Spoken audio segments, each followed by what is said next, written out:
New ইয়র্কে জাতিসংঘ সাধারণ পরিষদের ৮০তম অধিবেশনে ইসরায়েলের প্রধানমন্ত্রী বেনিয়ামিন নেতানিয়াহু যখন ভাষণ দেওয়ার জন্য দাঁড়ান, তখন একে একে বিভিন্ন দেশের প্রতিনিধিরা হল ছেড়ে বেরিয়ে যেতে থাকেন।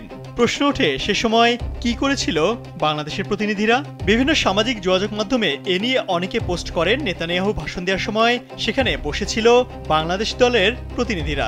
বিষয়টি নিয়ে শেষ পর্যন্ত মুখ খুলে প্রধান উপদেষ্টা deputy press secretary Abul Kalam Azad Majumdar.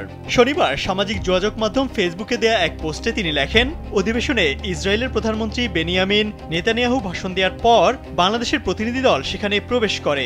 জীবন অবাক না করলে কে করবে? 28% মিল্ক ফ্যাটের অবাক করার সাথে ফ্রেশ মিল্ক পাউডার। জীবন অবাক করুক প্রতিদিন।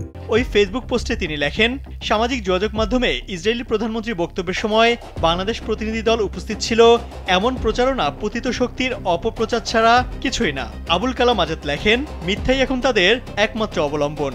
তিনি তার পোস্টে উল্লেখ করেন, নিউ ইয়র্কের স্থানীয় সময় শুক্রবার সকালে প্রধান উপদেষ্টার দুটি পূর্ব নির্ধারিত কর্মসূচি ছিল।